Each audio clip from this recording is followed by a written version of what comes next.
Pois ter esse material disponível e você também pode acompanhar pelo Rádio FM. Você que está no seu trabalho, na sua recepção, você que está aí na sua oficina, na sua obra, na sua correria no carro, enfim, todo mundo sejam bem-vindos ao nosso programa. Programa especial, podcast da Rádio Itatiaia FM. Daqui a pouquinho, inclusive, você pode mandar mensagem pelo nosso WhatsApp 3352-3119 ou participar da nossa live pela mensagem, né, que você manda no Facebook. Já dá uma boa tarde para Fátima que está acompanhando a gente. Hoje estamos tendo o prazer de receber mais uma vez Cristiano Neves Simão. Ele é coordenador do PAI pela Eletrobras. A entrevista dele da outra vez causou repercussão, muitos ouvintes ficaram com dúvidas, mas hoje ele está aqui de volta para acalmar o coração do amigo morador de Itatiaia, para você ficar antenado e informado de tudo o que acontece aqui na nossa cidade, em especial sobre esse assunto muito importante. Cristiano, mais uma vez, seja bem-vindo à Rádio Itatiaia FM, tudo bem? Tudo bem, Lucas. Boa tarde ouvinte, telespectador. Mais uma vez agradecer aí por abrir as portas para a gente conseguir bater esse papo, esclarecer, levar conhecimento, levar informação de qualidade para a população, informação verdadeira. Eu acho que estamos aqui para esclarecer, tirar as dúvidas, né, e levar esse conhecimento aí para a população. Para quem não teve oportunidade, Cristiano, de assistir o nosso primeiro podcast, nosso primeiro episódio, quando você esteve aqui na região, já falando sobre esse assunto, antes da gente falar sobre Itatiaia, eu queria que você se apresentasse, falasse sobre o seu trabalho, quem é o Cristiano, o que ele faz. Vamos lá. Então, meu nome é Cristiano Neves Simão, sou engenheiro, trabalho na área de segurança de barragem da Eletrobras, sou coordenador, né, da implantação do PAI das barragens, né, de todas as nossas usinas, né, da Eletrobras Geração Sudeste, e estamos fazendo esse trabalho aí já há alguns anos em conjunto com as defesas civis. É um trabalho bastante importante, né, que é o PAI, Plano de Ação de Emergência. É um plano que estabelece os procedimentos que têm que ser adotados em situação de emergência da barragem. Eu gosto de sempre frisar, né, até antes da gente começar esse papo e entrar aí nas particularidades do plano, né, que a barragem ela é extremamente segura, né, ela é muito bem monitorada, ela está operando normalmente, né, então que a população fique tranquilo, né, que esse trabalho está sendo realizado para trazer uma segurança adicional para a população, que não tem qualquer anomalia que implique em risco para o empreendimento. Então, vamos tentar aí esclarecer o máximo possível, tirar as dúvidas e principalmente levar tranquilidade para a população que está ouvindo a gente aí. Na outra ocasião, você esteve aqui falando um pouco sobre os trabalhos na nossa cidade vizinha, Resende, e a gente muito ansioso aqui em Itatiaia, querendo saber quais seriam os próximos passos aqui, e cá está você de volta, então trazendo novidades, pelo que a gente ficou sabendo, uma semana de conscientização, alguns dias de trabalho, de palestra, panfletagem, enfim, fala um pouquinho pra gente, você já deu um resumo aí do PAI, o que ele é, mas para que a população, quem acompanha a gente, quem está em casa, entenda qual é o objetivo do PAI, para que ele serve, enfim, e o porquê vocês estão aqui por esses dias. Perfeito. Bom, como eu disse, né, o PAI, o Plano de Ação de Emergência, ele é o plano que estabelece os procedimentos que tem que ser adotado em uma situação de emergência. Né? Então, é importante que a população saiba, a população residente aqui em Itatiaia, em Resende, nas proximidades da barragem, é importante que ela saiba quais são esses procedimentos, porque se um dia houver uma situação de risco, né, de emergência da barragem, quais são esses procedimentos? Né? Para onde eu vou, como eu vou, em que situação eu vou, em que momento eu vou, né? Como que funciona isso. Então esse plano ele estabelece isso, né? E a gente vem fazendo esse trabalho de implantação, né, do plano há alguns anos, como você disse, né? O ano passado a gente fez no fim do ano esse exercício simulado com a população de Resende, né? E agora a gente está avançando aqui em Itatiaia. Hoje a gente fez um trabalho de divulgação no colégio, ali no CIEP, né, 488. Amanhã a gente vai fazer um trabalho de divulgação no colégio aqui também municipal. Depois a gente vai estar ali na rua Prefeito Assunção, né, também tirando dúvida da população. Então, né, o ouvinte que tiver qualquer dúvida, pode ir lá, a gente tem uma tenda que a gente vai montar, vai tirar as dúvidas da população, que é um trabalho mesmo de divulgação, de conscientização e principalmente, né, para levar tranquilidade para a população, né, que esse trabalho ele já vem sendo realizado há alguns anos. Né, a gente começou fazendo, né, são 4 atividades principais que a gente fala para fazer a implantação do PAI. A gente fez a primeira atividade, que é o cadastramento da população. né, esse cadastramento da população, por que ele é feito, né, para a gente conhecer as características e a quantidade da população naquela área ali vizinha ao empreendimento. Né? Então, para eu elaborar um plano, eu preciso conhecer qual é a população, eu preciso conhecer qual é a característica daquela população para que eu faça um plano aderente a essas particularidades daquela região. Então a gente faz o cadastramento da população para a gente conhecer e saber, né, esses números e essas características. Esse trabalho de levantamento cadastral já foi realizado em 2024, desculpa, aqui em Itatiaia e no município de Resende. Né? Posteriormente, a gente implanta o sistema de comunicação e alerta. Né? A gente tem 3 sistemas de comunicação e alerta da usina. Um são as torres fixas, que a gente chama, né? Que são sirenes, são postes, né, de mais ou menos 16, 18 metros de altura. Né? E a gente tem cornetas, né, alto-falantes na torre, no topo desses postes, né, para fazer essa notificação. Né? Então, em uma situação de emergência, esse sistema seria acionado para comunicar a população. A gente tem também as sirenes móveis, né, que são cornetas que são instaladas em carros, e esses carros eles percorrem, né, trechos ali pré-estabelecidos para poder também notificar a população.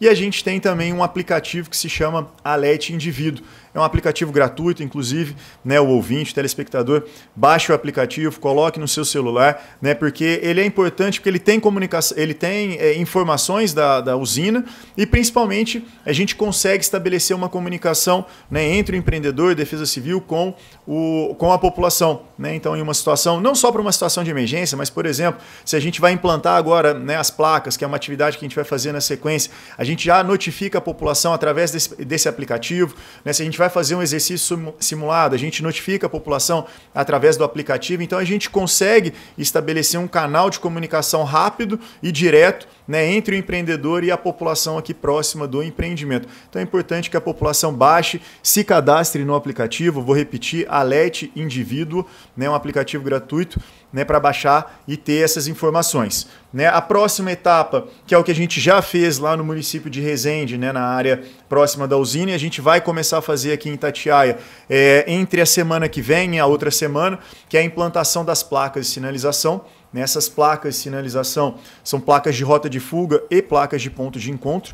Elas sinalizam, as placas de rota de fuga sinalizam a direção que a população deve seguir em uma situação de emergência, e as placas de ponto de encontro são os locais seguros aonde a população deve ficar em uma situação de emergência. Então, numa situação de emergência, né, a população ela vai seguindo essas placas de rota de fuga até os pontos de encontro, que são os locais seguros, pontos altos aí dos municípios.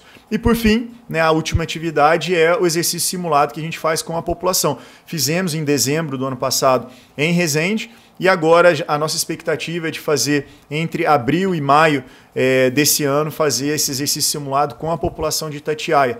Né? Então é um treinamento que a gente informa a população previamente sobre esse treinamento, né? E aí no dia e horário agendado, né, o sistema de comunicação, a sirene fixa, a sirene móvel e o aplicativo vão ser acionados, a população vai receber a notificação de que está iniciando o simulado, e a população que puder participar, é importante que ela participe, né, ela pare suas atividades e tranquilamente ela siga as rotas de fuga até os pontos de encontro, que a gente vai estar lá junto com as defesas civis para poder esclarecer dúvidas, né, e enfim, prestar demais informações necessárias para a população. Então são essas 4 principais atividades que a gente está agora avançando aqui em Itatiaia também. Inclusive, daqui a pouquinho, você que acompanha a gente vai colocar um mapa. O Cristiano vai mostrar mais ou menos como que vai ficar essa questão das placas.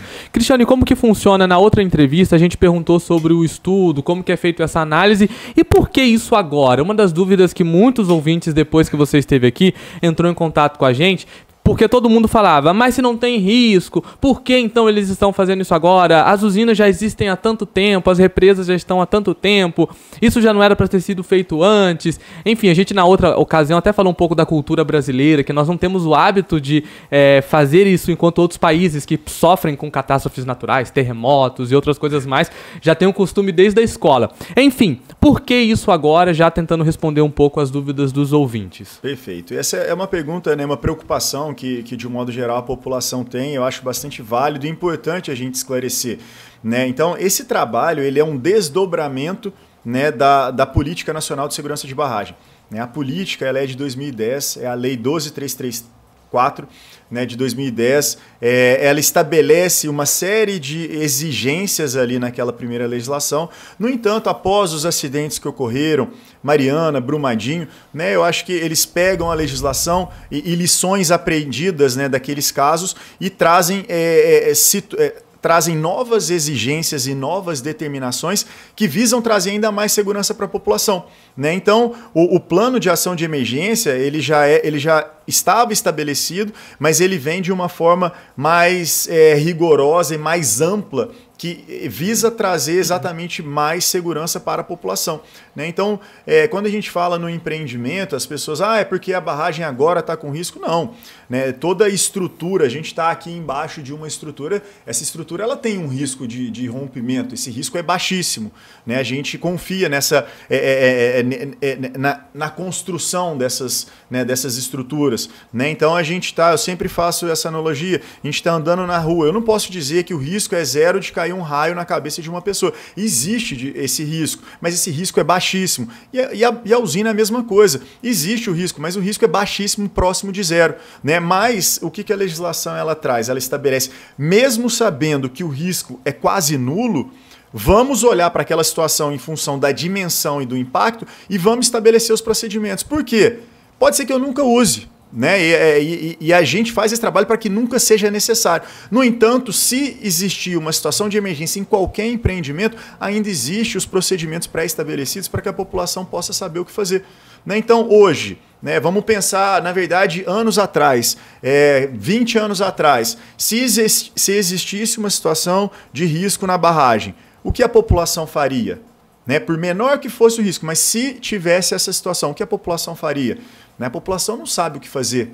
Hoje, se acontecer uma situação dessa, a população ela vai saber o que fazer, né? Porque ela vai ter informação. Se acontecer isso, você vai seguir, ao ouvir a sirene, você vai seguir as rotas de fuga em direção aos pontos de encontro e vai ficar no ponto de encontro, que ali a Defesa Civil, junto com o empreendedor, vai levar e conduzir para um local seguro.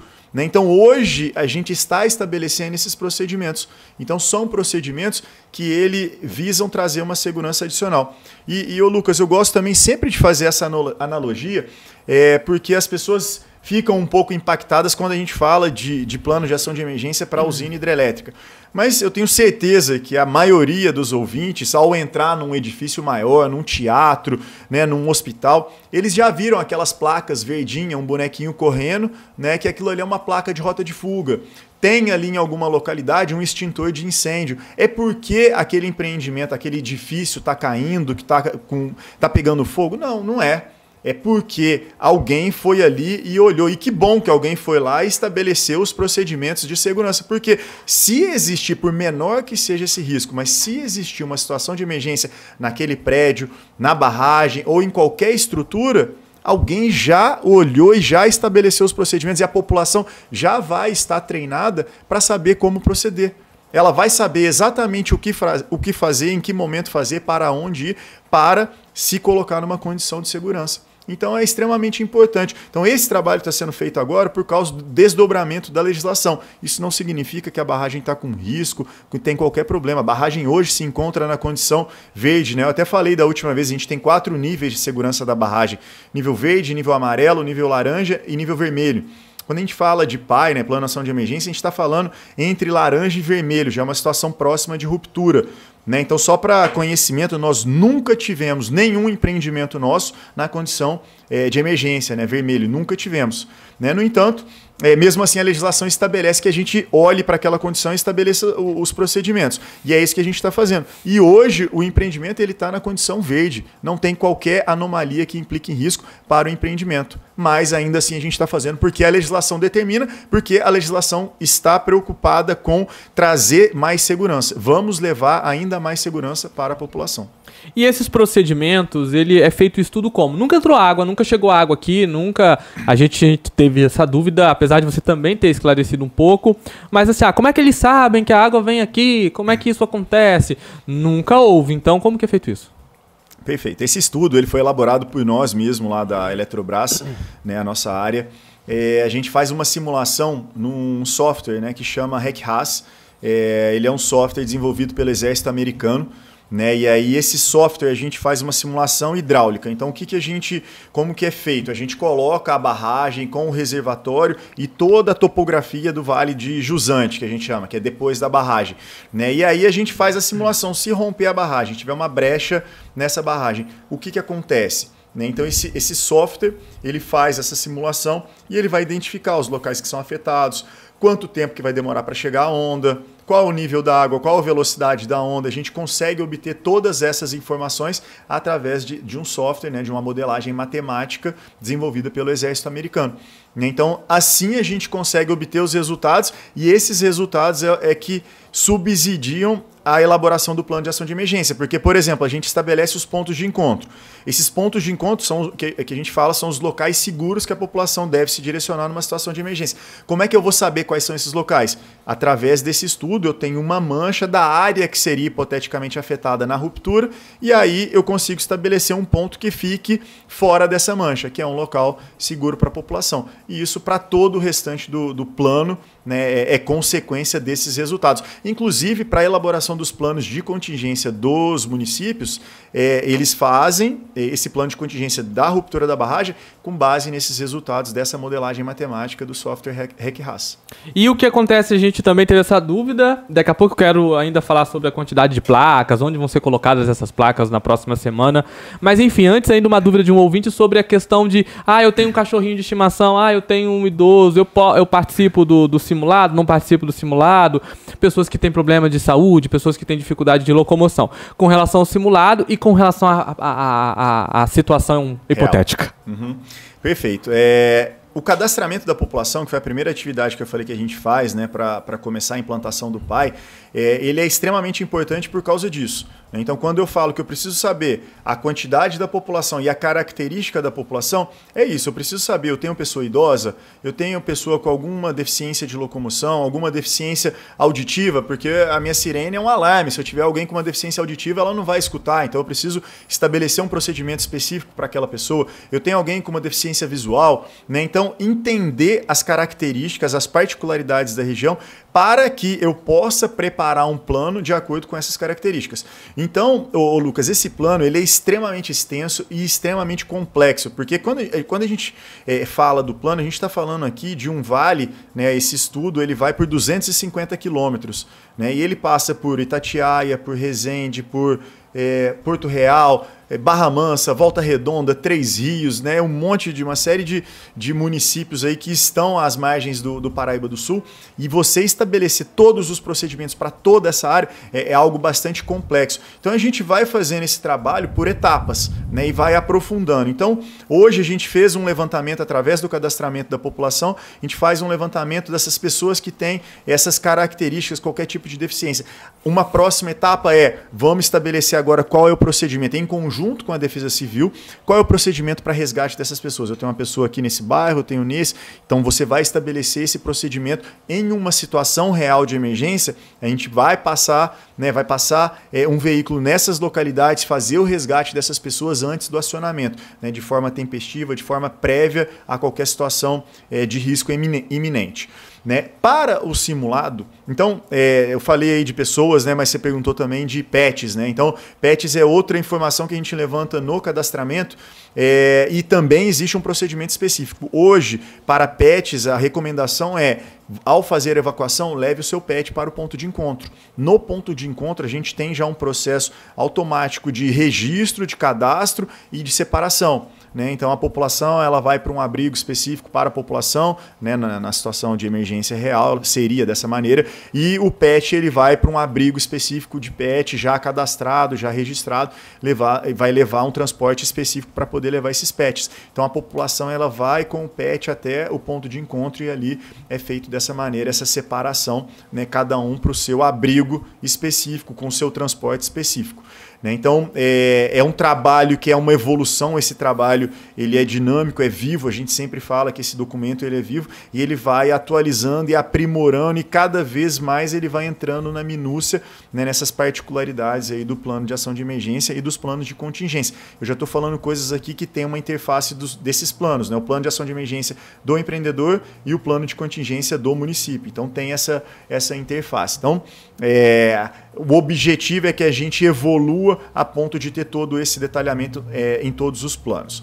E aí, você falou também sobre o simulado. O simulado, nesse momento, a gente faz com a população que for, né, que tiver condições de parar as atividades voluntariamente, né, e ir até os pontos de encontro. Então, é um primeiro treinamento para essa população. Mas a ideia é que a gente refaça esses simulados também com outra população. Então, por exemplo, a gente prevê fazer um simulado com uma população que tiver qualquer tipo de deficiência de locomoção. Então vamos fazer, beleza, acionou a sirene. Não vai precisar acionar a sirene, vai acionar um sistema de comunicação interno nosso da Defesa Civil. Vai o veículo, passa naquelas localidades, pega aquela população, né, e transporta para aquele local seguro ali no ponto de encontro, onde depois vai ser transportado para o abrigo.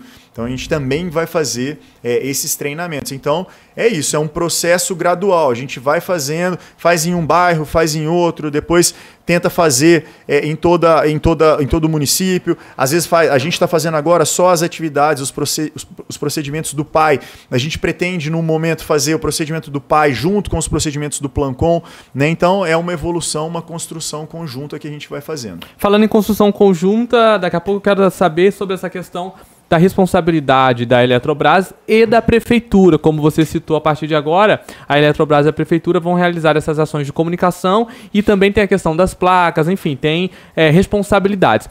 Mas antes, ainda falando sobre o simulado, como evitar que a população entre em pânico, um desavisado, além do papel que nós estamos fazendo de divulgar, tem sempre um desavisado, tem sempre uma pessoa que é alienada, aleatória, que não sabe do que acontece no mundo. E como evitar que esse tipo de comportamento, a equipe é instruída, vai haver mensagens, enfim, como que funciona isso? Para evitar que crie pânico. Itatiaia é uma cidade pequena. A gente se preocupa muito com isso, né? Então, esse trabalho que a gente faz, todas as atividades, não só o simulado, mas todas as atividades do PAI, sempre são precedidas atividades de comunicação.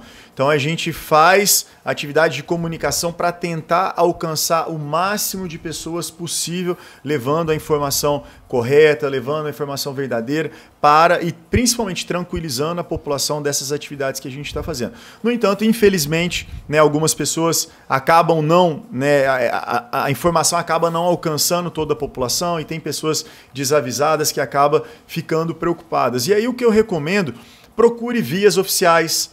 Entra no site da Eletrobras, né, vá no site, rede social da Prefeitura, da Defesa Civil, né, procure vias oficiais para ver se existe de fato um problema. Né, porque eu sempre falo isso, a Eletrobras é a maior empresa do setor elétrico do país, é uma das maiores do mundo. Né? Numa situação real de emergência, não vai ser um grupo de WhatsApp que vai transmitir essa informação. Essa informação ela vai estar vias oficiais, vias grandes mídias, né, vias defesas civis envolvidas, né, obviamente. Então, busque. Então, se ouvir um boato, né, antes do pânico, entra no site da Prefeitura, da Defesa Civil, da Eletrobras. Né, a Defesa Civil muitas vezes tem Instagram, né, não sei se é o caso aqui de Itatiaia, mas se tiver, entra lá no Instagram e procure, né, a informação verdadeira. Né, porque eu acho que essa é a maneira de evitar o pânico da população. E para a população ouvinte, transmita, né, repasse essa informação de que estão sendo feitas as atividades. Em breve a gente vai ter placas sendo implantadas aqui no centro, né, na região de Itatiaia, a gente vai falar sobre isso daqui a pouco.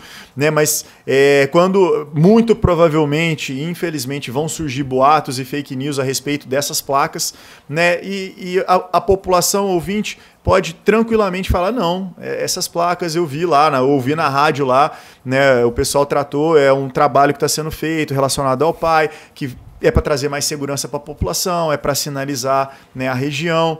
Então é isso, para combater, né, a gente solicita o apoio também da população para poder combater, né, esses boatos e principalmente não gerar o pânico na população. A gente quer fazer um trabalho, né, de qualidade e o nosso objetivo é o oposto, é levar tranquilidade e não pânico para a população. Angra dos Reis está muito acostumada a fazer simulados por causa da usina nuclear, Angra 1, a Angra 2 que sempre, assim, enfim, quem sabe a Angra 3 sai um dia, mas está acostumada a fazer grandes simulados que envolvem ônibus e esvaziar escolas, esvaziar uma parte da população, porque já existe aquela coisa da radiação, né? Coincidência da energia elétrica produzida por radiação. A mesma coisa no caso da usina. Então, desde sempre isso é colocado nas escolas. Esse tipo de coisa não deveria ser incluído na rede de ensino, algum conteúdo mais... Por exemplo, eu sou morador de Angra, eu sei que se acontecer um vazamento nuclear, eu tenho que ir para tal lugar, tem as placas, e eu vou pegar minha mochila, vou pegar uma muda de roupa, os meus remédios e vou embora. Aqui, tudo é muito novo, né? Tudo assim, agora que nós estamos trabalhando sobre esse assunto. A educação, para trabalhar um pouco a cultura da comunidade, não precisaria começar a ser trabalhado a partir de agora? Inclusive, vocês fizeram uma palestra hoje no CIEP, amanhã vai estar no Reinaldo. Como que está esse trabalho de conscientizar e de informar? Como que o que funciona, que é isso que a gente está fazendo também. Perfeito. É um trabalho de criar a cultura de prevenção, né, e não entender, não enxergar que a cultura de prevenção é um risco em qualquer empreendimento, em qualquer coisa que seja, né? É uma prevenção mesmo, né? Então, o exemplo que você deu é perfeito, né? A Angra, muito provavelmente, quando eles começaram a implantar as placas lá, talvez a população... E Angra vai acontecer uma explosão nuclear e vai acontecer isso e aquilo, muito provavelmente deve ter surgido boatos desse tipo. E não foi o que aconteceu. É uma determinação legal que visa trazer uma segurança adicional. E aconteceu uma situação de emergência, tem ali os procedimentos já estabelecidos. E hoje já é cultural, lá a população participa ativamente dessas atividades lá de Angra. E é o que a gente quer criar. Né? Então a gente quer criar essa cultura nos municípios. Então hoje a gente tem que fazer um trabalho, né, de divulgação em massa para a população em geral, mas a gente vem fazendo um trabalho muito forte nos colégios. Então a gente fez hoje no CIEP, foi um trabalho excelente, assim, os alunos que estiverem aí ouvindo a gente, né, os alunos que participaram, né, eles agradecer, né, a participação deles lá, da diretora que... Angélica, né? Isso, a diretora Angélica, que abriu as portas lá pra gente. Foi um trabalho muito bom e tem uma participação, a gente faz uma dinâmica com eles, né? E tem uma participação. E uma coisa que eu percebi é que a desinformação ela está muito mais nas pessoas mais velhas do que nos alunos ali. Eles, de um modo geral, têm uma segurança no empreendimento, eles têm uma informação boa sobre a segurança do empreendimento, eles confiam, né? A gente não sente um pânico ali nos alunos, né? Então esse pânico é muito mais ali criado através dessa cultura dos pais para eles do que deles ali mesmo. Então a gente quer fazer esse trabalho no colégio, a gente está com um trabalho de visitação na usina. Esse trabalho, isso já existe há bastante tempo, mas infelizmente mais colégios de São Paulo e do Rio que procuram para fazer essa visita na usina do que a região, do que os colégios aqui da região. Então assim, eu acho válido, né, eu acho pertinente o pessoal de São Paulo, os alunos de São Paulo, os alunos do Rio conhecerem, mas os alunos daqui da região, principalmente Itatiaia e Resende, eu não acho, eu acho assim, é primordial. Eles precisam conhecer, porque quando você chega, você vê todo o trabalho que é feito, você vê a dimensão, você consegue passar uma segurança para a população. Né? Então eu acho que isso precisa ser feito e a gente está reativando essa tratativa junto aos colégios para conseguir fazer isso. Né? Então a gente já conversou com a diretora, a gente fez isso no colégio lá em Resende, para que faça um planejamento, né, ao longo do ano, sem que impacte nas ações do próprio colégio, mas que leve esses alunos e lá ele vai conhecer a usina como um todo, inclusive as partes de segurança da usina. Então é uma cultura que a gente está querendo criar assim. A gente recebeu aqui para você um pedido para você repetir o nome do app. do aplicativo, então a gente vai ficar falando isso até o final da entrevista. Fala mais uma vez do aplicativo. E tem na loja do celular, aquele programinha no gratuito, Play Store. Tá. Play Store, né, Apple Store. Alert Indivíduo. ALERT Indivíduo. Então, é gratuito, baixem o aplicativo, vocês vão ver, posso mostrar a telinha aqui do celular? Então deixa eu tentar mostrar a telinha do celular, porque só para vocês verem como é. Eu vou pedir para você mostrar para sua câmera, Cristiano. Ali, né? Isso, aí. Dá para ver, ó, deixa eu tirar o zoom um pouquinho, ó. Aqui é uma mancha, né? Ele mostra a mancha, ele mostra os pontos de encontro. Essa mancha que você está mostrando é a parte da água, né? Que depois a gente vai mostrar no mapa amplo. A gente vai mostrar. Mas esse é o app, ele tá dando zoom, vai, isso, mostra ó. de novo. Deixa eu tirar, deixa eu colocar o zoom aqui onde a gente tá agora, ó. Aqui, ó. Tá show. É uma bolinha azul ali onde a gente tá. Essa mancha vermelha seria a área que seria afetada através daquele estudo que a gente faz no software HackRAS. E esse aplicativo tem essa informação? Tem essa informação, exatamente aqui, ó. Deixa eu mostrar aqui, ó. Se puder dar um zoom ali, ó. Tá vendo essas outras bolinhas ali? Aquilo ali são os pontos de encontro. Então a população, através do aplicativo, ela já consegue saber onde são os pontos de encontro, qual que é o ponto de encontro mais próximo dela, independente de onde ela estiver. Bacana. Né? Então é bem interessante e a população que puder baixar e cadastrar é muito bom. E agora estamos nessa fase de colocar essas placas e tem também o papel da Prefeitura de Itatiaia. Na outra entrevista a gente estava preocupado com a demora do município de ter essa articulação. A gente entende que era ano eleitoral, aquela coisa toda, né? Mas agora parece que a coisa está caminhando. E qual é o papel da Prefeitura? Você já citou aí a Defesa Civil. Enfim, para que a gente entenda como que vocês vão unir forças para poder... São aproximadamente 400 placas que você me informou e a gente vai estar colocando o mapa aí. Fala para como que é esse trabalho a partir de agora. Isso, esse trabalho ele é todo feito em conjunto, né? A Defesa Civil com o empreendedor. Como você colocou, né, o ano passado foi período eleitoral, era um período complicado, né, e principalmente em algumas regiões existe um receio muito grande do empreendimento, e eu acho que talvez aqui exista, né, esse receio, e aí talvez por isso a gente não conseguiu avançar com a implantação das placas, né, mas agora já num cenário diferente, a gente está numa tratativa muito boa com a nova gestão, né, com os novos representantes da Defesa Civil, então já conseguimos avançar bastante, estamos aí prestes a receber a autorização da Prefeitura para implantar essas placas, né? E aí, recebendo essa autorização, né, entre semana que vem e na outra, a gente inicia a implantação dessas placas, né? São placas, como eu falei, de rota de fuga e de ponto de encontro, né? Placas são laranjas e azuis, né? E aí vão ser implantadas ao longo de toda a área, essa área que eu mostrei no aplicativo ali, nessa mancha. Então, ao longo de toda essa mancha ali, vão ter placas sinalizando, né, as rotas e os pontos de encontro. Né? Então, a população fique tranquila que faz parte desse trabalho que a gente vem desenvolvendo, né, em atendimento à legislação e para trazer uma segurança adicional, mas não significa que o empreendimento tem qualquer risco, qualquer anomalia. Né? O empreendimento continua seguro, continua na condição normal. Né? Então, a gente vai fazer esse trabalho em conjunto com a Defesa Civil. Né? A Defesa Civil vai acompanhar essa implantação. Né? Então, tem uma empresa contratada que vai fazer a implantação. Essa implantação, atendendo a solicitação já das defesas civis aí mesmo, elas usualmente são feitas nos postes de iluminação, né, da cidade, que é para evitar colocar um novo poste, ter um novo obstáculo nas calçadas, né? Então, como você falou, são cerca de 400 placas ao todo, né, ao longo de todo o município. E aí, obviamente, se a gente puder evitar transtornos, né, a gente quer evitar, então, atendendo também a necessidade e a recomendação das defesas civis, a gente implanta sempre que possível, né, nos postes de iluminação,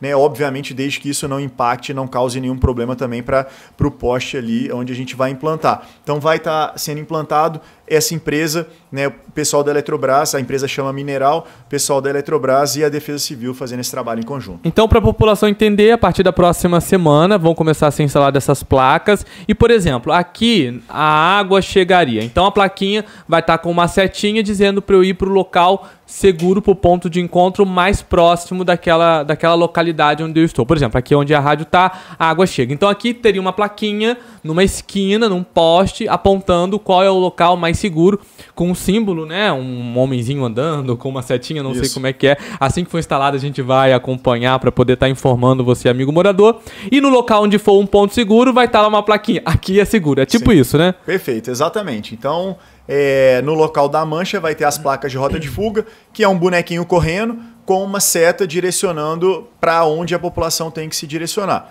Né? Então a seta vai estar apontando. São 2 tipos de placa? Desculpe te interromper. 2 tipos de placa, isso. A gente tem a placa de rota de fuga, que é essa, do bonequinho correndo, e aí só muda a direção da seta, né? De acordo com o direcionamento que ela tem que dar ali para o ponto de encontro. E o ponto de encontro é uma placa que você tem uma setinha apontando para um boneco e está escrito ali ponto de encontro. Né? É o local seguro que a população tem que ficar numa situação de emergência. E no simulado também, quando a gente fizer o simulado, a população vai seguir essas placas de rota de fuga e vai parar nas placas de ponto de encontro. Lembrando, do app é Alerte Indivíduo. Alerte Indivíduo. Tá aqui anotado. Quem tiver mais dúvidas sobre, inclusive, essa parte da onde a água chega, pode acompanhar o nosso podcast que o Cristiano teve aqui no ano passado, falando mais detalhes sobre toda a região do Médio Paraíba, aqui, indo até lá, Volta Redonda, Barra do Piraí. Ele explicou como funciona a água, as etapas. A gente mostrou outro mapa. Ele explicou também a força da água, a força do arraste da água. Tudo isso está no nosso primeiro podcast, mas agora a gente está focando e falando sobre esse trabalho das placas de conscientização. E no próximo, a gente já até fez o convite aqui para o Cristiano, a gente quer acompanhar, para que ele mostre na real, né? Acompanhe, a gente vai fazer uma matéria mais completa sobre isso. Cristiano, mostra para a gente no mapa. Então a gente tem a usina aqui embaixo, para quem acompanha a gente, bem aqui no cantinho. E no caso, as placas, elas vão começar a ser colocadas a partir de qual ponto da cidade? Enfim, explica pra gente. Tá, aqui então, deixa eu apontar. A usina. Aqui é a usina, onde eu apontei ali a usina. Né? Então, em toda essa mancha que a gente está vendo aqui, lá naquele aplicativo ela está vermelha, aqui a gente está vendo, né, um contorno aqui, eu acho que esverdeado. Para o telespectador dá para visualizar. Né? Essa seria a mancha de inundação. Né? Então, as placas é implantada em toda essa mancha de inundação. A gente chama de ZAS, né? Essa primeira mancha, que são os primeiros 10 quilômetros. A gente saindo aqui da barragem, seguindo o rio por 10 quilômetros, a gente tem a zona de autossalvamento. Então, aqui na margem direita do rio, deixa eu... sim, agora eu estava apanhando aqui. Então, seguindo aqui a margem direita do rio, essa região já foi implantada as placas. Que foi onde teve o simulado no ano passado. Simulado em Resende. E agora a gente vai implantar, então, aqui a gente está, aqui é a área central de Itatiaia, né? Isso aqui é a Dutra, esse laranja forte, e de lá continua o município de Itatiaia. Não sei o nome dos bairros, me ajuda aqui. Jardim Itatiaia e Campo Alegre. Perfeito, então Jardim Itatiaia e Campo Alegre, fica nessa região. Então a gente vai implantar placa em toda essa região, né? Em praticamente todo o município de Itatiaia. Você pode ver toda a área urbana. Né, aqui vão ser pontos de encontro. Aí é a Vila Magnólia. Vila Magnólia? É isso. Então, por exemplo, para quem está aqui no centro da cidade, a Vila Magnólia a gente chama de Morro da Caixa d'Água. A população conhece que é lá que lá é onde fica a caixa d'água que abastece a cidade. Perfeito. Então, no Morro da Caixa d'Água. Então, por exemplo, lá é um ponto seguro. Lá é um ponto seguro. Eu vou até entrar agora ele vai consultar no app para verificar as placas. Para poder ver o local. Porque ali. Nós aqui, onde nós estamos, a Rádio Itatiaia FM, ela fica na Vila Odete, um bairro paralelo à Vila Magnólia. É o centro da cidade e a Vila Magnólia. A Vila Magnólia é onde ficam as torres de transmissão da TV também. Seria então, possivelmente, lógico, a gente vai acompanhar com as placas, um ponto seguro. Isso. Essa região de ponto seguro, né? Então, essa outra região para cá, né? Já Vila Pinheiro. Já aqui, ó, não sei que região. Vila Pinheiro. Vila Pinheiro aqui. Isso. Outra região também segura, fora da mancha. Né? Essa região, ela tem uma característica, você pode ver aqui, ó, que a mancha ela se espalha muito. Isso aqui é o Rio Paraíba do Sul, onde eu estou percorrendo o dedo aqui. Você vê, ó, que nessa região ela não espalha, que aqui é o que a gente chama de vale encaixado. Né? A gente tem um vale mais encaixado e aí a mancha ela não espalha. Ela chega aqui no município de Itatiaia e ela espalha. Você vê que aqui, ó, aqui é o Paraíba do Sul. A gente está falando aqui de alguns quilômetros de distância. Isso acontece porque a gente tem aqui uma região mais plana, né? Aqui. Então, quando a onda chega numa região plana, ela abre, né? E vai ocupando toda aquela região, toda aquela região plana ali. Então, por isso acontece isso nesse município. É uma característica que acaba distanciando o ponto de encontro da população, né? Então a população ela tem que andar um pouquinho mais para chegar, mas a gente sempre busca os pontos de encontro mais próximo, né? O local de seguro mais próximo para que a população faça essa evacuação. Aí vem aquela pergunta que eu fiz, mas eu vou repetir, o timer, né? Por exemplo, na opção vermelha, né? Aquela opção do rompimento imediato, aquela coisa toda. O tempo dessa coisa da água chegar, como que funciona isso mesmo? Então o tempo de chegada da onda, né, ele é importante a gente ter alguns conceitos juntos antes de falar o tempo de chegada da onda, porque senão, se isso esse dado ele é tratado de forma independente ou sem esse conhecimento amplo, acaba gerando um pânico na população, né? Então a gente tem 4 níveis de segurança da barragem: nível verde, nível amarelo, nível laranja e nível vermelho, né? Então quando a anomalia ela vai evoluindo com o tempo, então ela vai saindo da condição amarela, ela passa pela laranja, da laranja ela passa pela vermelha, né? Então existe uma evolução. Quando a gente tem uma anomalia num estágio laranja, né, a alta direção da empresa, já em conjunto com as defesas civis municipais e estaduais, talvez até a federal já envolvida, né, elas já estão tratando para poder tomar essa decisão, né? Porque a gente está falando aqui de uma população, qual que é a população hoje de Itatiaia? 30 mil, mas no centro 20. 20 mil, então ou seja, assim... no centro aqui é 20. Vamos falar assim, 20 mil pessoas. Para você fazer a evacuação de 20 mil pessoas, você não faz isso em poucas horas, né? É um trabalho muito complexo. Então, em função da ocupação ajusante da barragem, é determinado esse acionamento do sistema, essa evacuação, também de uma forma mais preventiva. Então eu preciso fazer, numa situação real de emergência, teria que ser feita uma evacuação muito antes da iminência de ruptura. Não significa que vai romper. Você deu um exemplo no outro podcast de um local nos Estados Unidos que houve uma evacuação por prevenção. A usina foi totalmente estabilizada, uma questão foi, se não me engano, foi nos Estados Unidos, né? Foi. Que por segurança foi evacuado, não aconteceu problema nenhum. Todo mundo pôde voltar para suas casas, mas antes você evacuar e não ter acontecido problema nenhum, do que você não evacuar e ter acontecido uma catástrofe. Perfeito. Foi em Oroville, nos Estados Unidos.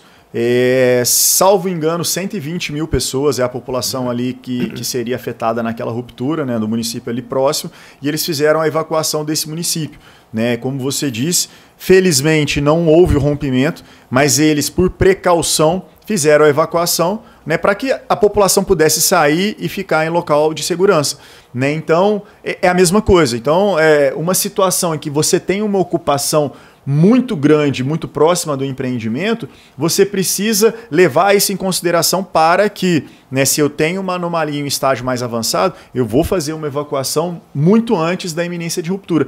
Por que tem que ser feito dessa maneira? Porque o tempo de chegada, aí respondendo a sua pergunta, né, o tempo de chegada da onda, a partir do início do rompimento até Itatiaia, até o centro de Itatiaia, porque ele vai chegando gradualmente em cada região, mas em 30 minutos ela já ocupou uma boa parte de Itatiaia, um tempo muito curto, porque realmente é muito próximo. A gente está falando aqui de 5 quilômetros ou menos, talvez, ali 3, 4 quilômetros seguindo o rio, né? Então é muito próximo da usina. Então a onda ela chegaria muito rápido. Então por isso que, né, a evacuação ela já é estabelecida para que seja realizada de uma forma preventiva muito antes da iminência de ruptura. Essa pergunta eu não fiz na outra entrevista. Eu perguntei do tempo, mas eu não perguntei quanto tempo a água demora para chegar, mas eu não perguntei quanto tempo demoraria para evacuar a cidade inteira, né? A gente fez um cálculo, você falou assim, Lucas, de 10 a 30 minutos a água chega na cidade toda. Mas e para evacuar a cidade inteira? Lógico, mais uma vez, nunca foi feito, então não tem como. Eu vou abrir aqui porque eu quero ver a usina do funil, pra galera que não conhece ter uma ideia da dimensão da usina. Essa foto aqui, essa aqui.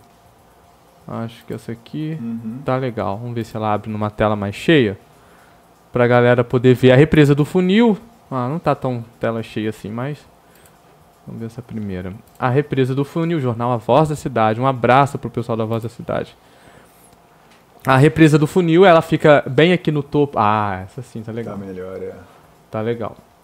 Quando a gente fala de ruptura, a gente fala dessa parede e ir pro beleléu. Isso, essa aí é a barragem, né? Onde você está mostrando ali é a barragem. Essa barragem ela vai romper quase que na sua totalidade, né? Sobraria um pedaço bem pequeno da barragem ali quando a gente faz a simulação. Na simulação, né? Ela, como é que é o nome disso? Abóbada? Abóbada. Essa é uma barragem de concreto em abóbada, é a arco dupla curvatura. E é a única né? no Brasil, né? Ela é uma característica bem particular. Você vê que ela tem uma curvatura assim e ela tem uma curvatura assim. Parece uma cuia. Uma colher, uma concha assim, ó, uma colher. Né? Então ela é uma característica bem peculiar, né? É um projeto de uma empresa portuguesa, né? Que foi feito na década de 50, 60. E aí é bem interessante, é bem bonita, né? Eu gosto bastante. Então aqui, para as pessoas entenderem, isso aqui é uma tomada d'água, esse é o reservatório, né? Aqui é a casa de força, né? Nesse local aqui, então aqui dentro fica a turbina. A água vem aqui, ela passa pela tomada d'água, tem condutos aqui por dentro aqui, ó. Esses condutos eles ligam lá na turbina, né? E aqui na turbina ele gira nessa turbina para poder gerar energia elétrica. Então é mais ou menos assim. Lá na margem direita a gente tem um vertedor e na margem esquerda aqui, que não está dando para ver nessa figura, a gente tem outro vertedor, né, para poder garantir a segurança, a extravasão da água caso, né, chegue um volume de água muito grande. A usina, lembrando, é um marco na história aqui do Fluminense para garantir a segurança elétrica, principalmente no processo industrial, no início aí dos anos 60, 70, ela passou a funcionar, se não me engano, em 68 ou 69, eu andei até lendo um pouco sobre a usina para a gente poder entender, e a importância, o impacto, tanto social quanto o impacto da população. Eu contei também que o meu avô trabalhou na usina, enfim, ela representa um grande avanço no setor elétrico aqui. Um dia a gente vai marcar um podcast e vamos trazer um engenheiro, para a gente falar sobre a questão do sistema elétrico nacional, como ele é algo assim mirabolante em Itatiaia. Quando a gente fala, a gente vê na TV o operador nacional do sistema, a energia caiu, uma linha de transmissão rompeu, não sei o quê, um estado ficou com um apagão, enfim, é uma coisa muito interessante, muito complexa. Eu gosto desse assunto, mas é legal, a gente marca um podcast só para isso. Cristiano, então, quanto tempo demora para evacuar a cidade toda? A população sair? Essa é uma informação que a gente ainda não tem, né? Então, o que acontece? Essa primeira etapa, a gente começa a fazer o simulado em determinadas regiões, né? Então, a gente começa a mapear quanto tempo que leva para aquela população. Aí, a partir desse tempo, a gente já tem estimativas ali, né? Então, uma população para percorrer, vamos supor, tá 500 metros o ponto de encontro. Uma pessoa normal para percorrer 500 metros vai levar, sei lá, 10 minutos, 20 minutos. Aí tem ali, né, uma forma de estimar, mas a gente faz esse simulado e uma das coisas que a gente monitora é o tempo de evacuação. Então, quando a população ela chega no ponto de encontro, ela responde um questionário, né? E aí a gente também tem pessoas em pontos estratégicos que vai falar, a primeira pessoa foi em tal horário, a última pessoa em tal horário, a última pessoa que chegou, o acionamento foi, vamos supor, 10 horas da manhã, a última pessoa que chegou no ponto de encontro chegou às 10h30, então aqui nessa região 30 minutos, mais ou menos. Então a gente vai estimando e vai montando e construindo para chegar nessa informação. É uma informação que a gente ainda vai obter, mas para obter a gente precisa realizar alguns simulados, precisa fazer algumas atividades em conjunto com a Defesa Civil, por causa dessa complexidade mesmo. Então o próprio simulado vai servir como um aprendizado. Com certeza. Ele é um dos objetivos desse simulado, colher essas informações, fazer esses levantamentos para aprimoramento dos nossos planos, né? Do plano de ação de emergência e do plano de contingência. E amanhã vocês vão estar na Rua Prefeito Assunção, inclusive fazendo um trabalho de conscientização. Como é que é isso? Vai estar conversando com a população, distribuindo fly, panfleto, enfim, como é que é? Perfeito. A gente vai estar na Rua Prefeito Assunção, né, a partir de 9h30 da manhã. Né? Então a população que estiver ouvindo aqui ou que tiver qualquer dúvida em relação à usina, em relação às placas que vão ser implantadas, as sirenes que já foram implantadas e que eventualmente já viram, né? Então, qualquer informação, a população pode ir nessa localidade, a gente vai estar ali fazendo essa divulgação, essa conscientização, né, esclarecendo, tirando as dúvidas da população. Vamos estar distribuindo o folder, né, para a população. Nesse folder ele tem informações dessas atividades que a gente vem realizando. Ele tem informações do aplicativo Alete Indivíduo, né? Então é uma oportunidade para a gente estreitar esse laço, esse contato com a população e principalmente tirar as dúvidas da população, né? Porque eu acho também curioso, porque sempre que a gente vai nos colégios, igual hoje a gente estava lá no CIEP, eu falo, alguém tem alguma dúvida, quer fazer alguma pergunta? E aí no início todo mundo fica cauteloso, meio envergonhado e ninguém pergunta. Eu falo, não, alguém faz aí, começa. Porque sempre que alguém começa, aí depois é uma enxurrada de perguntas, porque tem dúvidas. E eu acho que é extremamente pertinente a população perguntar e tirar as dúvidas, né? Então, até hoje uma menina lá foi fazer uma pergunta, ela falou assim, pode ser uma pergunta, pode ser uma pergunta boba, mas eu queria saber. Eu falei, não existe pergunta boba, né? Boba é não fazer pergunta. Se você tem a dúvida, aproveita que tem um especialista ali para poder esclarecer e tirar a sua dúvida, né? Então, pergunte mesmo, pergunte o máximo que você quiser e saia dali tranquilo, né? Porque a ideia é essa, que você saia dali confiante de que, não, esclareceram, responderam e realmente agora eu posso ficar tranquilo com o trabalho que está sendo realizado. Quando for ter o simulado, a gente também combinou que o Cristiano, a assessoria vai voltar para a gente para dar informação mais clara de como vai ser esse simulado, né? Ele vai ser dia, hora, logo depois, assim que as placas forem todas instaladas. Entende, né, que a dimensão da cidade ela é grande, então a gente está falando de aproximadamente 400 placas, então são vários locais, enfim, várias informações que você, amigo ouvinte que acompanha a nossa programação na rádio, você que acompanha a gente na rede social, é só, como diz o Cristiano, ficar atento aos veículos oficiais, não dê atenção a grupinhos de WhatsApp, essa coisa toda é sempre muito complicada, tem sempre um louco, né, porque as pessoas associam, aqui chove, né, cai tempestade, caiu uma tempestade já associa alguma coisa à usina, à barragem, enfim. Pra vocês terem uma ideia, a usina leva meses para poder o processo de encher, de esvaziar. Tem todo um controle nacional de barragem, é algo surreal. Não é uma chuva que vai fazer a usina, tem ciência disso. Mas é importante você estar sempre atento aos veículos de comunicação oficial, assim como a Rádio Itatiaia FM está sempre aqui disponível para estar passando informação com credibilidade. E aí, Cristiano, você falou desse simulado, lógico, ele vai ser agendado ainda depois das placas, ele começa numa hora, termina numa hora, mas num fato real. Quanto tempo demora? A última pergunta. Quanto tempo demora para a água ir embora? Né? Tipo assim, a gente já falou da vinda, da ida, do simulado e o pós, né? Como é que foi isso? Eu fui lá, peguei minha mochilinha, fui pro morro e aí, como é que fica o pós? Hoje até um aluno me fez essa pergunta e eu não sei de cabeça quanto tempo demora. É uma informação que eu consigo ter, porque assim, eu trabalho em todos os nossos empreendimentos, né? Em cada localidade existe um tempo de chegada, em cada localidade existe um tempo, né, de término ali, que a água escoou toda. Então, infelizmente eu não consigo memorizar todas essas informações. Mas ele é um processo que demora um tempo pelo seguinte... o reservatório inteiro ele vai esvaziar na condição do cenário que a gente fez a simulação de ruptura, né? Então a água ela chega muito rápido e ela fica chegando muita água por muito tempo, porque o reservatório está esvaziando. Até que esse reservatório esvazie por completo, só aí que eu vou acabar com a água, obviamente nos lugares mais altos vai acabar antes, mas nas regiões mais próximas do Paraíba do Sul vai continuar ainda, né, recebendo esse volume de água do reservatório. Então é um processo que leva, eu diria que alguns dias, talvez, algumas, né, muitas horas aí para conseguir. Mas é uma informação que eu posso levantar e posso te passar, né, olhando ali no modelo esse resultado.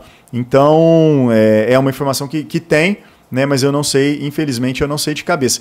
Eu queria só aproveitar um parênteses, porque você fez um comentário e eu acho extremamente importante falar disso, para aproveitar para levar esse conhecimento para a população, né, porque muitas vezes a população questiona muito ou reclama da barragem e tal. Então assim, eu acho isso, né, é algo completamente contraditório. Primeiro porque é uma obra extremamente relevante, né, como você falou, para o setor elétrico, né, um empreendimento grande que é um empreendimento construído, né, ali década de 50, 60, né, a concepção e construção dele, né, então, e tem uma relevância muito grande. Então, geração de energia, né, que abastece uma população muito grande, é um bem que a gente precisa hoje, não vive sem mais, né, então a gente tem isso ao lado aqui do município.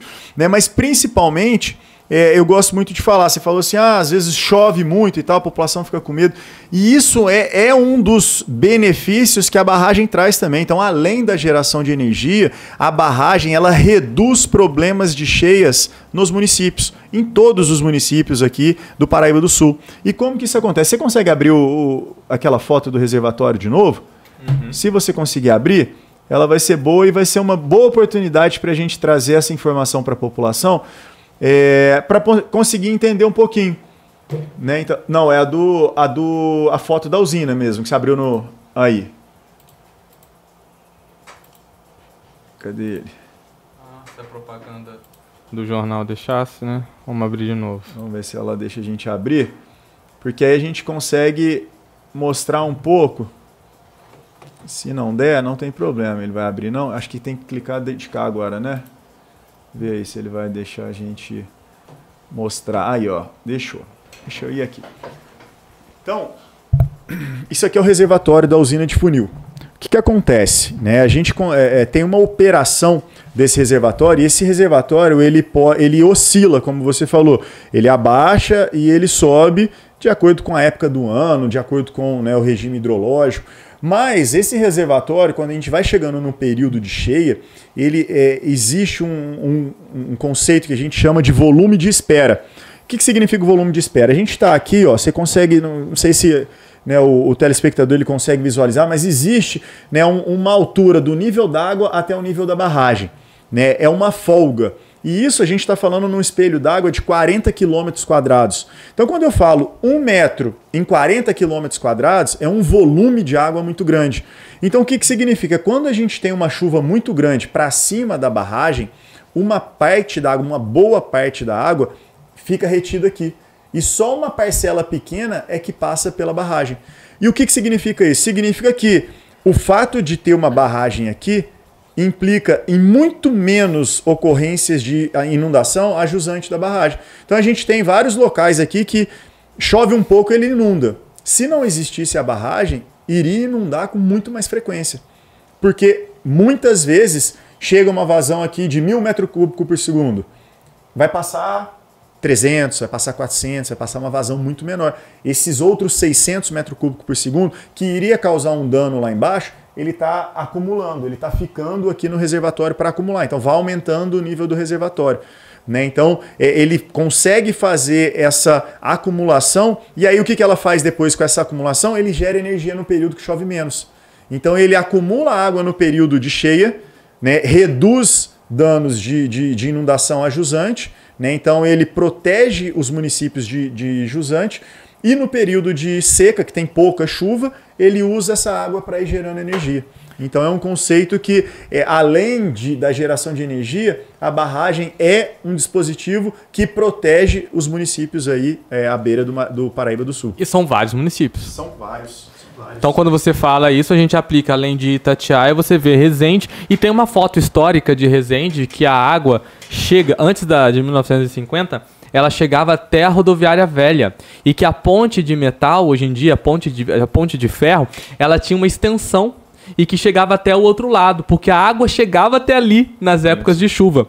Com a usina em 1960, a ponte de ferro foi cortada e construíram uma escadinha do lado dela, porque era necessário ela ter um comprimento maior. Tem uma foto histórica na internet que mostra. Então a gente fala de metros de água, não é um centímetro, é metros de água. Então a usina, ela segura a água e ainda gera energia, ou seja, resolvendo um problema, ela ainda está guardando energia, guardando água para gerar energia. Depois. Perfeito. E essa informação aí que você falou, eu não sabia. É curioso, depois você digita na internet. Pois é, eu vou até pesquisar, porque é exatamente isso, né? O que acontece é, numa situação que eu não tenho a barragem, aquela região ali, sem dúvida nenhuma, veio um volume de água muito grande, ele vai, né? Porque a gente chama, o rio, ele tem a calha principal e ele tem uma calha, né, secundária aqui. Essa calha secundária, ela enche de água em períodos de cheia, que eu tenho um volume de água maior, né? E aí, com a usina, essa calha secundária, ela enche muito menos, porque a usina usina retém esse volume de água. E aí a população ela vai e ocupa essa calha secundária. Mas se não existisse, aquilo ali iria alagar muito mais frequente. Não tem que pesquisar. Não tem, mas depois eu vou pesquisar. Eu vou pesquisar. Com folga, porque vai parecer recente. É uma foto antiga, tipo assim, de preto e branco, onde mostra a rodoviária velha, a ponte velha, que hoje ela tá cortada e ela se estendia um tanto. E a água, e isso era comum, Cristiano, isso era toda a época de verão. Pois é. A Resende enfrentava com isso. Aí com a usina, não... Acabou. O problema foi resolvido. Exatamente, porque... eventualmente, porque infelizmente a barragem ela tem, obviamente, um volume, uma capacidade de armazenamento. Chegou na capacidade de armazenamento dela, ela simplesmente deixa passar o que está chegando. Então está chegando 1.000, vai passar 1.000, está chegando 2.000, vai passar 2.000. Quando ela chegar no nível normal dela, quando ela chegar no nível que ela não pode mais ficar acumulando água. Mas até chegar nesse nível, ela consegue acumular e reduzir muito esses problemas. Eu não me lembro quantos energia a barragem, a usina em operação total? Ela é 216 megawatts, a potência instalada. Em operação das 3 turbinas, né? Turbinas 200. Italianas. São turbinas do tipo Francis, eixo vertical. São 3 turbinas que tem ali. Um dia o Cristiano vai levar a gente lá para fazer uma matéria. Não, já é outra matéria. Vocês estão convidados. Já é outra matéria, a gente vai lá conhecer. Na próxima vez que a gente for fazer o trabalho lá na usina, vocês vão para conhecer lá também. Vai ser um prazer. Gente, vocês viram que o Cristiano ele tem um espírito de comunicador, então a entrevista corre solta, a gente conversa tranquilamente. Quero agradecer a participação. Pedir mais uma vez, Cristiano, para você tranquilizar a população, reforçar a segurança da represa, para que as pessoas entendam que o simulado, as placas, tudo faz parte, inclusive, de uma consciência cultural da gente ter sempre uma segurança contínua, mas que está tudo bem, para que a população fique tranquila. Perfeito. Eu acho que assim, primeiro, agradecer aí de novo vocês terem aberto a porta para a gente poder tratar desse assunto, levar a informação, de qualidade, para a população, uma informação verdadeira para a população. E isso é extremamente importante, Então, obrigado mais uma vez. O convite está feito para a gente ir lá na usina, para vocês fazerem uma visita a essa usina. Eu sou suspeito para falar, porque ela é uma usina maravilhosa, Mas então, muito obrigado. E para a população, eu acho que a mensagem principal que a gente gostaria de deixar é que existe um rigor e uma qualidade técnica muito grande, trabalhando para garantir a segurança desse empreendimento. Da outra vez eu falei um pouquinho dos instrumentos, da parte de segurança de barragem. Então é um trabalho de especialistas para poder manter esse empreendimento muito seguro. Tanto que ele está aí há mais de 50 anos e nunca tivemos uma situação nem próximo de rompimento de barragem. Então existe um rigor, uma qualidade muito grande. Então fiquem tranquilos, esse trabalho que está sendo realizado é um trabalho para trazer uma segurança adicional, mas não significa que a barragem tem qualquer problema. Muito pelo contrário, a barragem está íntegra, está operando normalmente, ela está em condição normal, naquele nível verde de segurança de barragem, não tem qualquer anomalia que implique em risco para o empreendimento. Então fique tranquilo, porque a barragem está tranquila. E quando você se deparar aí com as placas, com as torres, pode ficar tranquilo também e dissemine essa informação que a barragem está segura e que esse trabalho são atividades complementares para trazer ainda mais segurança. E baixe também um aplicativo Alerte Indivíduo, repetindo aí mais uma vez, porque é bom para você ter as informações e para a gente estabelecer um contato aí, uma comunicação direta com vocês. Se alguém quiser tirar mais dúvidas, manda mensagem pra gente, a gente passa os meios de comunicação. Ou amanhã na Rua Prefeito Assunção, a partir das 9h30 da manhã, aqui no centro de Itatiaia. Conversa, distribuição de folders. Vale a pena você estar sempre antenado sobre esse assunto. Cristiano, então, até a próxima. Bom trabalho, que dê tudo certo aí na cidade, tá bom? Muito obrigado. Amigo ouvinte, a gente vai ficando por aqui. A todos uma excelente tarde, um grande abraço e até a próxima. A gente está aqui com o programa... Na verdade, não tem um programa, é o podcast da Itatiaia FM. E a gente volta a qualquer momento com mais informações de utilidade pública. Lembrando, se você não pôde acompanhar, acessa a rede social, vê lá a entrevista desde o início e você vai ter todas essas informações. Um grande abraço, valeu!